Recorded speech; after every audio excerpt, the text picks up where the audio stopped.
Je vous salue cordialement. Nous allons essayer de réfléchir ensemble sur le témoignage de la prière. Les disciples de Jésus ont été touchés par sa prière. Bien sûr, ils ont eu d'autres signes qu'il était l'envoyé de Dieu, les guérisons qu'il opérait, sa parole pleine d'autorité.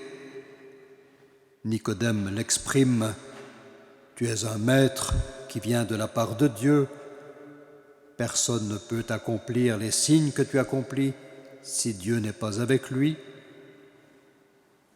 Mais ils ont perçu son intimité avec le Père en le voyant prier. La relation avec son Père était visiblement la vie de sa vie. Et ils ont perçu que rien n'était plus désirable que cette intimité avec le Père. Apprends-nous à prier. Montre-nous le Père, et cela nous suffit. J'imagine que j'entre un jour dans la basilique et puis je vois quelqu'un au milieu de l'allée, tourné vers la tribune, en train de parler à haute voix. Automatiquement, je vais regarder à la tribune en me disant « Avec qui il parle ?» Je crois que souvent, en regardant quelqu'un qui est en train de parler avec Dieu, eh bien on a envie de nous tourner vers lui. Parfois nous touchons un peu à l'au-delà, simplement en voyant une personne recueillie dans la prière. Saint Augustin, quand il entrait dans le bureau de saint Ambroise, au moment où celui-ci était concentré sur la lecture de l'Écriture, il restait sans rien dire. Il nous dit ceci, « Qui eût osé troubler un homme si absorbé, si tendu vers la source ?» Il était impressionné. À l'église de Martigny, où je me trouve, au moment de notre prière communautaire, le matin, je vois entrer presque chaque jour par la porte latérale notre voisin, le cordonnier. Il allume un lumignon et il reste 5-10 minutes debout devant la statue de la Vierge avant d'aller ouvrir son magasin à cette heure. Bien, cela me touche et me réconforte, je dirais autant que notre prière communautaire. Souvent aussi dans les chapelles, à Notre-Dame-du-Cé, à Longeborgne, chez nous à la Batia, nous rencontrons des personnes en prière silencieuse et les ex-photos témoignent par l'image de la substance de ces prières. Une dame de la paroisse me disait un jour que son mari ne venait pas à la messe, mais le dimanche, lorsqu'elle partait pour l'église, lui allait dans la forêt, à Martigny, juste derrière le cimetière, et il allait se recueillir devant une croix qu'il avait tracée sur un tronc. Voilà, prière personnelle qui lui apporte sans doute une lumière, parce que la grande question de la prière est de savoir si l'on est deux ou bien si l'on est tout seul et que l'on se parle à soi-même, faisant les questions et les réponses. Il est bon de percevoir, de pressentir, de deviner qu'il se passe vraiment quelque chose. Nous avons un frère dans notre communauté, je l'ai encore vu tout à l'heure en partant pour venir ici, âgé de 95 ans, qui a un vélo d'intérieur dans son étroit bureau d'accueil au rez-de-chaussée, sur lequel il fait 2 fois par jour 10 kilomètres. Si au moment de son exercice, comme tout à l'heure, je passe là et qu'il a oublié de fermer la porte, alors je le vois pédaler avec effort, les yeux fermés et priant à mi-voix, comme on vient de le faire, des « Je vous salue Marie ». Ça me donne envie de prier. Bien sûr, l'apparence ne suffit pas. La réalité de la rencontre apparaît dans les fruits de vie. Ils peuvent être parfois étonnants. Je me souviens d'un jeune homme qui s'était arrêté à l'hospice, ça fait déjà de bien nombreuses années, du Grand Saint-Bernard. Pour quelques jours, nous ignorions qu'il avait passé déjà la majorité de ses années précédentes en prison et qu'il était en fuite. On l'a su après quand il nous a pris quelque chose en partant et aussi emprunté longuement une voiture. Mais il avait une Bible de poche et c'était franchement étonnant. Il la lisait et tout lui parlait comme dans une vraie Lectio Divina. C'était clair, quelqu'un lui parlait. Nous savons qu'il y a aussi de temps en temps des contre-signes, les dévots acariâtres. Jésus présente dans une parabole 2 hommes en prière dans le temple, un pharisien et un publicain. L'un s'admire lui-même et l'autre attend de Dieu sa miséricorde. Le publicain a le regard tourné vers en bas, mais son cœur est ouvert, que quelque chose vienne d'en haut. L'autre n'attend rien. Il témoigne d'une relation, comme dit Jésus, qui justifie, qui transfigure. On représente souvent les martyrs, comme c'est le cas pour Saint Maurice, ici, dans l'Église, avec le regard tourné vers en haut, parce qu'ils ont choisi de mettre leur trésor dans le ciel. Si les priants sont individuellement signes d'une rencontre vraie, au-delà du visible, la prière commune témoigne de la foi de l'Église. Je viens de lire le souvenir de l'abbé Zindel, qui a été durablement marqué par l'expérience vécue dans la communauté d'Einsiedeln. Il parle du père Thomas Bossart et il dit ceci: « Il est impossible d'exprimer le recueillement qui émanait de sa personne et qui se manifestait d'une manière si sensible dans les messes pontificales où tous les officiants, comme lui-même, gardaient les yeux baissés pendant toute la célébration. »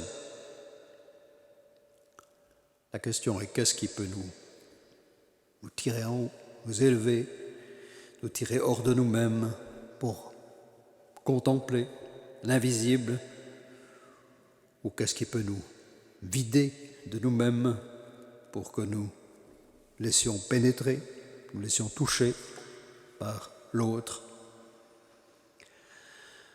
À l'occasion de la fête de Saint-Augustin, j'ai relu la lettre à Proba, écrit à une dame, une longue lettre sur la prière. Et il se demande qu'est-ce qui permet le contact ? Qu'est-ce qui permet le contact ? Ou plutôt, quel est le lieu en nous du contact avec Dieu ? Et pour Augustin, c'est le désir qui est la pointe de la prière, cette aspiration, cet élan qui enflamme. Alors qu'est-ce qui allume ou rallume ce désir ? Parmi les moyens, Augustin recommande à cette dame la prière vocale, personnelle, mais à haute voix, de parler à haute voix.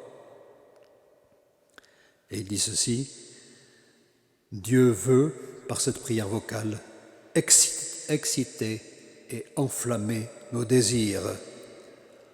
Alors plus que la prière personnelle à haute voix, je crois que la prière collective, en particulier la liturgie, est un témoignage, un acte de foi accompli par une communauté qui entraîne vers Dieu. L'abbé Zundel le dit en ces termes, toujours pour la liturgie à Einsiedeln, l'empreinte a été si profonde, je veux dire que la présence que j'y ai rencontrée a été si ineffable qu'au fond, je n'ai pas cessé de vivre là-bas. La présence que j'y ai rencontrée. Quel beau cadeau de la part de la communauté des moines. En instituant à Saint-Maurice la Laus Perennis, Saint Sigismond et Saint Avit voulaient sans doute que Dieu soit loué, ils voulaient l'honorer. Mais je crois que la visée de cette institution allait au-delà de la gloire de Dieu et de la sanctification des moines. Il s'agissait aussi de consolider la foi des chrétiens par la visibilité du témoignage. Le don de leur vie que Maurice et ses compagnons avaient osé dans l'élan de leur attachement à Dieu n'était pas un acte isolé et exceptionnel. Il manifestait la vocation profonde de tout chrétien, ce que les moines rendaient visible de façon durable. La prière du cœur, la liturgie des heures, même si la forme s'est modifiée, remplit toujours cette même mission de témoignage. Et la prière perpétuelle se poursuit par les différentes communautés dans le monde. Il y a ce rappel permanent que des hommes et des femmes trouvent une nourriture de vie en se mettant en communion avec celui en qui ils croient. Et les bâtiments, les églises elles-mêmes, les chapelles, rappellent la prière des chrétiens, interrogent ou éveillent.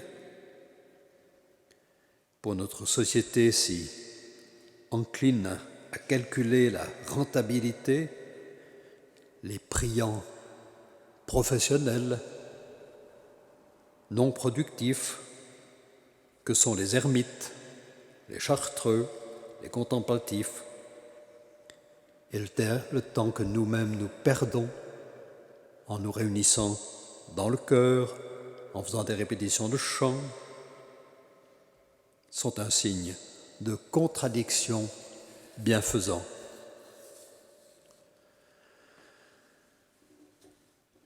Je pense que l'on pourrait attribuer à la prière des chrétiens, et en particulier à la prière publique, ces formules du Concile de Lumen Gentium concernant la vie consacrée. Donc je pense que la prière des chrétiens, on pourrait dire qu'elle est aussi un signe qui peut et doit exercer une influence efficace sur tous les membres de l'Église dans l'accomplissement courageux des devoirs de leur vocation chrétienne, manifestant aux yeux de tous les croyants les biens célestes déjà présents dans ce temps. Et contribuer à la prière commune, c'est faire œuvre d'évangélisation pour ceux du dehors et de consolidation dans la foi pour ceux du dedans.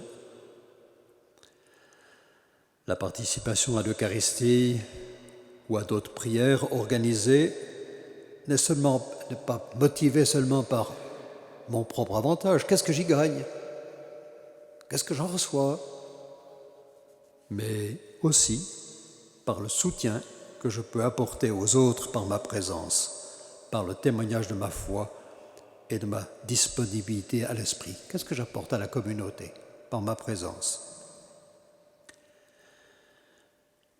Une communauté qui prie réchauffe le cœur, fait vibrer l'élan intérieur et tout ce qui aide à mettre la communauté en prière à son importance, la beauté des lieux, les chants, la musique, peut-être le parfum de l'encens, les gestes, les attitudes significatives et surtout les paroles chargées de la lumière de Dieu. Tous ces éléments sont témoignages dans la mesure où cela contribue à enflammer et nourrir le désir, l'aspiration. Saint Augustin, c'était un moment méfié du chant, se demandant si l'attention donnée à l'exécution ne distrayait pas de la méditation des paroles, ce que nous savons être le cas un certain nombre de fois. Mais l'expérience lui fera éprouver que pour être pénétré par le sens d'une parole, il ne s'agissait pas seulement d'un exercice de la pensée, mais d'une disposition du cœur, une ouverture du cœur à laquelle la beauté du chant contribue. Il en avait pleuré d'émotion. Il nous garde cependant orientés vers l'essentiel lorsqu'il dit dans sa règle « Lorsque vous priez Dieu par des psaumes et des hymnes, ayez dans le cœur ce que fait entendre votre voix et ne chantez que le texte destiné au chant. » C'est une épreuve pour nos communautés religieuses et nos communautés paroissiales de se voir diminuer en nombre. Et je crois que c'est souvent manifeste dans nos rassemblements de prière, la liturgie. C'est notre réalité. D'ici, elle n'est pas universelle. Et ça fait des fois du bien de regarder un peu plus loin, pas croire que le monde est limité à notre seule expérience. Nous pouvons parfois être réconfortés par le témoignage d'autres églises locales. Je viens de passer quelques jours en Tanzanie chez nos confrères, les chanoines de Saint-Victor. La plupart d'entre eux sont dans le ministère pastoral en paroisse, c'est-à-dire qu'ils ne sont que 2 ou 3 par communauté. C'est peut-être pas l'idéal, mais enfin c'est comme ça.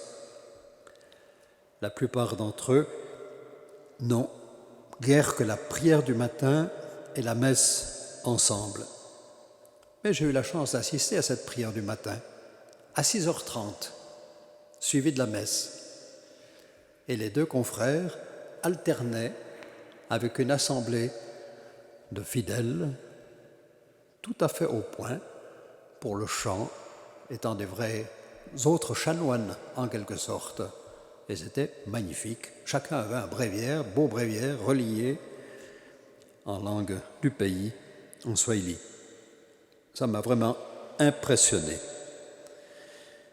Et dans la paroisse principale, où se trouve leur maison de formation, suite à des changements inattendus, les paroissiens les plus proches sont à 3/4 d'heure de marche de l'église, les paroissiens les plus proches.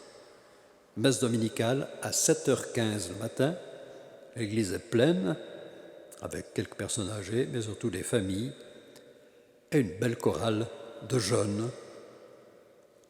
9h30, messe des enfants, 11h30, encore une messe, avec 2 autres chorales. Franchement, j'en ai été fortement encouragé. Et à la procession des offrandes, certains ont apporté des fruits de leur production. Ils ont offert quelque chose d'eux-mêmes. Les martyrs ont offert eux-mêmes. Je crois que lorsque nous prions, individuellement ou collectivement, nous offrons quelque chose de précieux de nous-mêmes, notre temps, la vérité de notre cœur, une disponibilité à un appel. Nous nous mettons en jeu si on se met devant Dieu. Nous offrons aussi nous-mêmes, comme les martyrs.